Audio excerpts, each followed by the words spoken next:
묵상기도 하심으로 새벽 예배를 시작하겠습니다. 하나님 감사합니다. 오늘도 우리에게 새날을 주시고 예배케 하신 은혜에 감사합니다. 오늘 이 하루도 주와 동행하는 하루가 되게 하시고 목자 되신 하나님께 우리의 모든 것을 맡김으로 믿음으로 승리하는 하루가 되도록 인도하여 주옵소서. 오늘도 우리가 가지고 온 모든 기도의 제목들 또 우리의 염려와 문제들은 주께서 담당해 주시고 우리를 푸른 초장으로 쉴만한 물가로 인도하시는 주님의 손길을 경험하며 나의 잔이 넘치는 하루였습니다라고 고백할 수 있도록 인도해 주옵소서. 예수님의 이름으로 기도합니다. 아멘.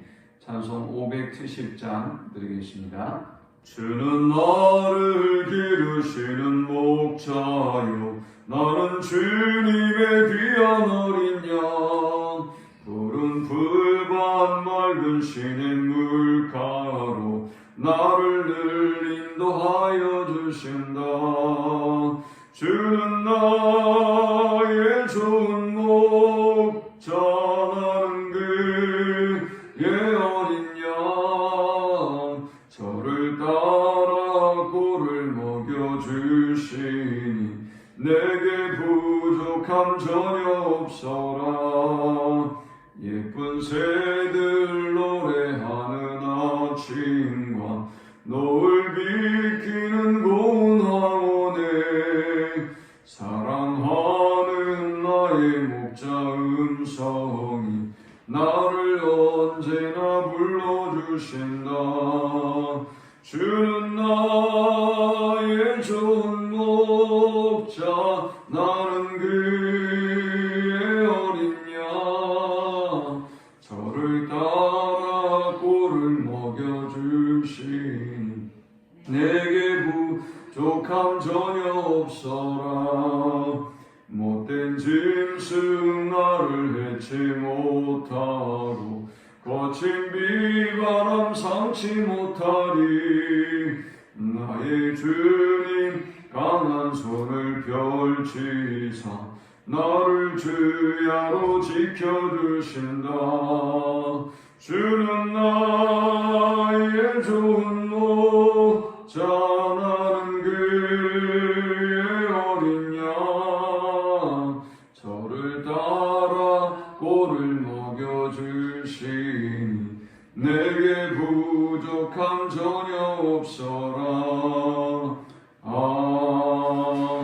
아멘. 오늘 이 시간에 주시는 살아계신 하나님의 말씀은 신약성경 베드로전서 5장 1절부터 7절의 말씀. 너희 중 장로들에게 권하노니 나는 함께 장로된 자여 그리스도의 고난의 증인이요 나타날 영광에 참여할 자니라.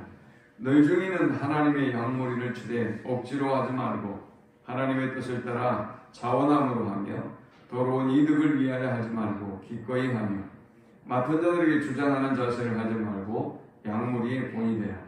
그리하면 목자장이 나타나실 때에 시들지 아니하는 영광의 관을 얻으리라. 젊은 자들아 이와 같이 장로들에게 순종하고 다소로 겸손으로 허리를 동이라.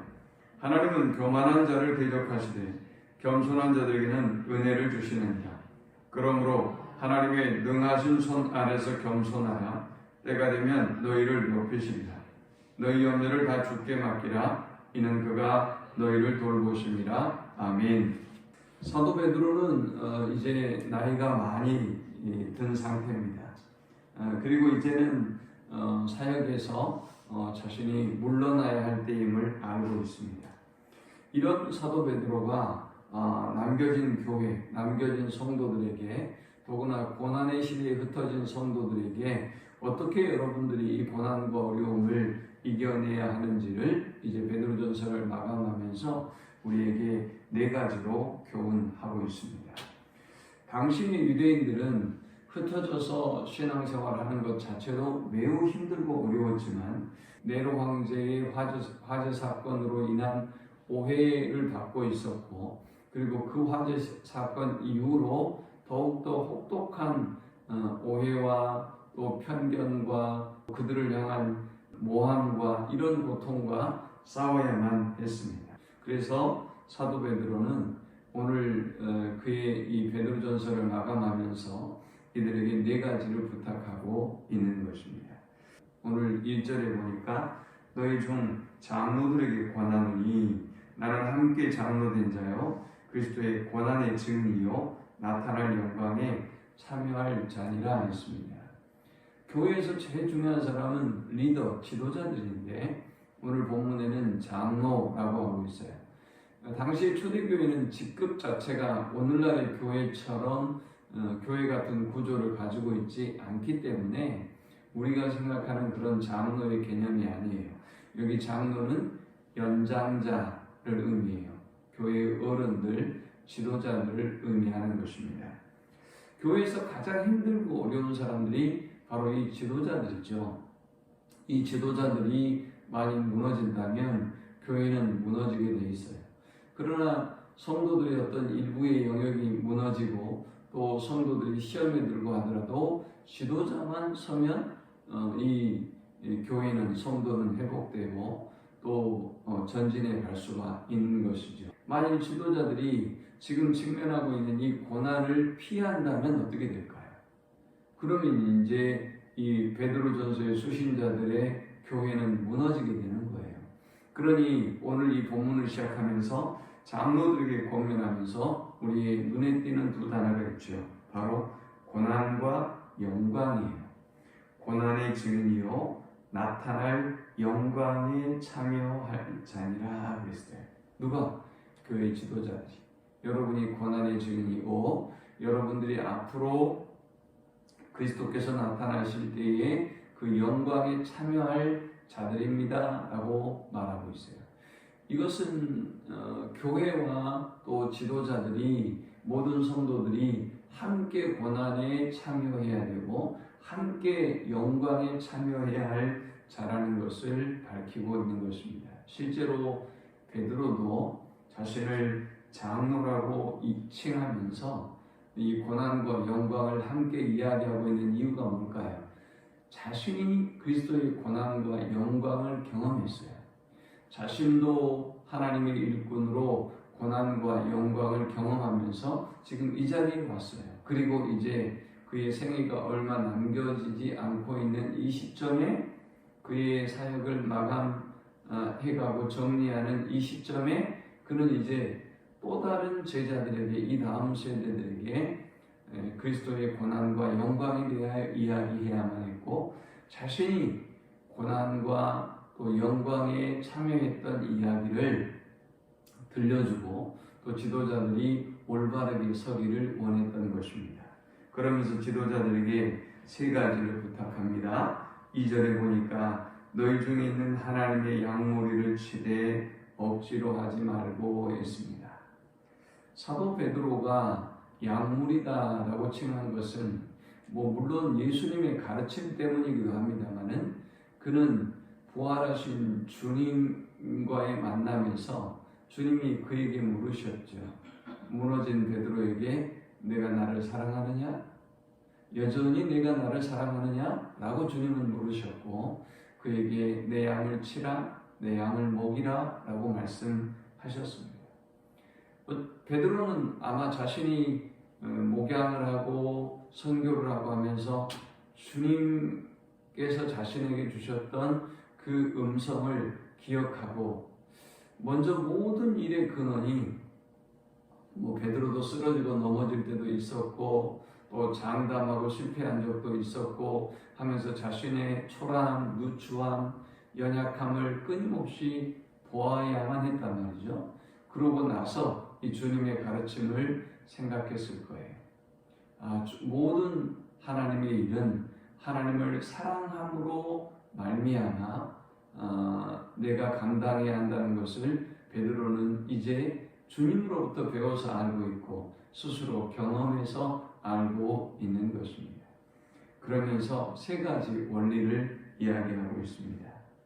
첫 번째는 양무리를 치되 억지로 하지 말고 하나님의 뜻을 따라 자원함으로 하라. 두 번째는 더러운 이득을 위하여 하지 말고 기꺼이 하라 했습니다. 우리가 신앙생활을 하면서 감당하는 모든 일들이 우리의 이득을 위하여 하는 사람은 없지요. 그러나 이제 베드로가 그의 남겨진 교회와 성도들에게 부탁하면서 앞으로 얼마든지 이런 사람들이 나올 수 있단 말이죠. 하나님의 이득을 위해서, 하나님의 영광을 위해서 일해야 될 사람들이 자기의 영광을 위해서, 자기의 이득을 위하여 일한다면 교회 공동체는 박살나고 마는 것이죠. 당시 그리스도인들이 얼마나 많은 고난을 당하고 있어요. 그런데 이 사람들이 고난당하기 싫어요. 나는 고생하기 싫어요. 나는 그리스도를 섬기면서 핍박당하기 싫어요. 그래서 이들이 다 흩어진다면 어떻게 될까요? 교회는 흩어지고 마는 것이죠. 그래서 이들에게 여러분은 여러분의 이득을 위하여 일하지 말고 기꺼이 주님을 위하여 자원함으로 하십시오. 하나님의 은혜를 알고 하나님의 사랑을 알고 자원함으로 일하십시오 라고 지금 권면하고 있는 것입니다. 마지막 세 번째는 주장하는 자세로 하지 말고 양무리의 본이 되라 했습니다. 주님께서 베드로에게 보여주셨던 모습처럼 또 베드로가 양무리 성도들에게 보여주셨던 것처럼 주장하는 자세가 아니라 양무리의 본이 되는 자세로 지도자로서의 길을 또 사명을 감당하고 걸어가십시오 라고 부탁하고 있는 것입니다. 그러면 1절에서 고난과 영광이라는 단어를 얘기했는데 그리하면 목자장에 나타나실 때 시들지 않은 영광의 관을 얻게 될 것입니다 라고 4절에 두 번째는 젊은 자들아 됐어요. 5절에 보니까 젊은 자들아 이와 같이 장로들에게 순종하고 다 서로 겸손으로 허리를 동이라. 하나님은 교만한 자를 대적하시되 겸손한 자들에게는 은혜를 주시느니라. 아멘. 두 번째 주시는 교훈은 그리스도를 섬기는 마음으로 지도자를 섬기고 순종하라 라는 것입니다. 교회가 이 고난의 시대에 이 환난의 시대를 이기고 승리하는 교회가 되기 위해서는 성도들에게 주어지는 권면 또한 있어야 해요. 그러니까 아까 장로들이 연장자, 교회의 어른, 지도자들을 의미했다고 한다면 이제 여기 젊은 자들아 라는 말씀은 성도들을 의미하는 것이죠. 성도들 그리고 젊은 사람들, 지도자들을 따라야 될 사람들을 말하는 것입니다.